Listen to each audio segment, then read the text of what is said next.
For the first time in Florida, a strain of canine influenza known as H3N2 has been confirmed in several dogs attending dog shows in northern and central Florida.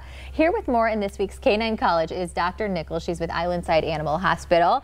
I'm so excited to have you here once again and talking about canine influenza today, which is, you know, it's just one of those things you don't think about your dog getting. Yeah. And symptoms include just kind of like with us when we get sick and we get the flu, you get that sniffing, coughing, sneezing. Same thing with our furry family members, right? Same thing with dogs, and it's just a little different in the sense that most of our dogs haven't been exposed to this before, this particular strain that just showed up in May.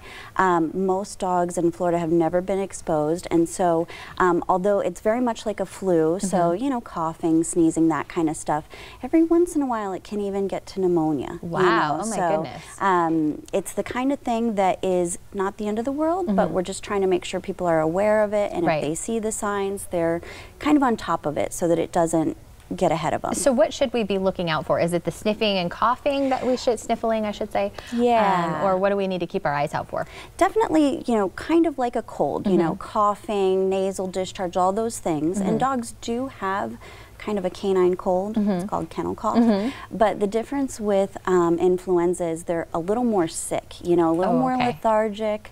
So you notice any behavior changes and maybe not wanting to eat as much, you know, and so those signs where you're thinking, okay, they seem just to feel a little bit worse, those would be time to call. How long does this virus typically last? So in the environment, it'll last about 12 to 24 hours, and so it can be transmitted from us if we're around.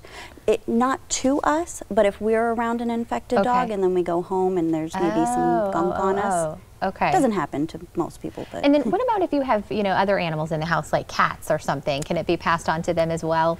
It can. It's pretty rare. It's more specific to dogs, but there have been a few reported cases of it getting to cats. Interesting. So as far as the vaccines, what are our options to get this taken care of if we notice it in our pets? Well, so there are vaccines, and there's one that's specific to this new strain, and there's another one that is this strain as well as the first strain that was found, so a combo.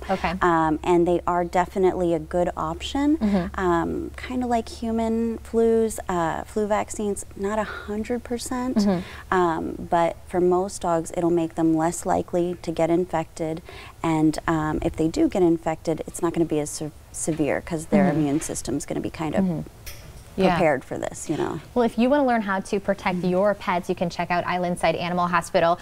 You're still fairly new to the area. You've been open, I guess, about 6 months now. Exactly. And where are you located if somebody wants to get in touch with you guys? So we are on the corner of Pine Island Road and Burnt Store. So we're in a public shopping center. So very good. And then your website, I believe, is islandsidevets.com as well, right? If anyone wants to check you guys out online. Well, thank you so much again. To learn more about protecting your pets, you can head to islandsidevets.com and check them out there.